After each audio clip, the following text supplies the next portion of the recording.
გუშინ გვეღამით ბათუმში რუსთაველისა და დემეტრე თავდადებულის ქუჩების კვეთაში ბიზნესმენის ავტომობილი დაიწვა. შემთხვევა ირაკლი ფარცვანიან სახლის წინ მოხდა. რამ გამოიწვია შემთხვევა? აღნიშნულთან დაკავშირებით სხვადასხვა ვერსია ვრცელდება. შინაგან საქმეთა სამინისტრომ გამოძიება ნივთის განზრახ დაზიანების მუხლით დაიწყო. მიზანმიმართულ ქმედებაზე საუბრობენ ბიზნესმენის ახლობლები და ნაციონალური მოძრაობის წევრებიც. საცხოვრებლის წინ გაჩერებულ ავტომანქანას ცეცხლი დაახლოებით ღამის 4 საათზე გაუჩნდა. ფაქტს თვითმხილველი არ ჰყავს. მეზობლებმა დამწვარი მანქანა მხოლოდ მაშინ დაინახეს, როცა ადგილზე სახანძრო ბრიგადები მივიდნენ.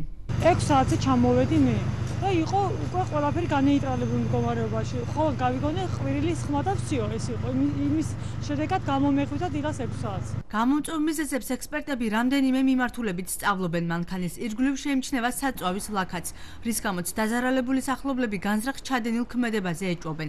განიხილება ავტომანქანის გაუმართავებისაგან მიღებული შედეგიც, თუმცა საქმე 197 მუხლით აღიძრა, რაც ნივთის განზრახ დაზიანებას ან განადგურებას გულისხმობს.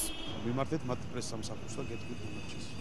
დამწვარი ტოიოტას მარკის ავტომობილი ბიზნესმენ ირაკლი ფარცვანიას საკუთრებაა. პროფესიით ექიმი ამჟამად აჭარასა და გურიაში მოცვის პლანტაციის მოშენებითაა დაკავებული. უკავშირდება თუ არა ინციდენტი მის საქმიანობას, ამ კითხვაზე პასუხი ვერ მივიღეთ, რადგან ბიზნესმენმა ჩვენს ზარებს არ უპასუხა, კარი არც მის საცხოვრებელ სახლში გაგვიღეს. ფაქტზე განცხადება გაკეთდა ნაციონალურ მოძრაობაში. აქ მომხდარს კრიმინალური სამყაროს გააქტიურებას უკავშირებენ. რაულ თავართქილაძის განცხადებით, მათ შეტევა ჯერ სამართალდამცავების დაშინებით დაიწყეს, ახლა კი ამ მეთოდით ბიზნესმენების გაფრთხილებაზე გადავიდნენ. გასულ წელს პროკურორის მანქანა დაწვეს და პროკურორს დაესხნენ თავს. შემდეგ უკვე პოლიციელები galახეს, მერე პოლიციელი მოკლეს, ჯერ იყო მათი მხრიდან თავდასხმა, ასე ვთქვათ, სამართალდამცავებზე და ახლა უკვე გადავიდნენ ბიზნესმენების დატერორებაზე.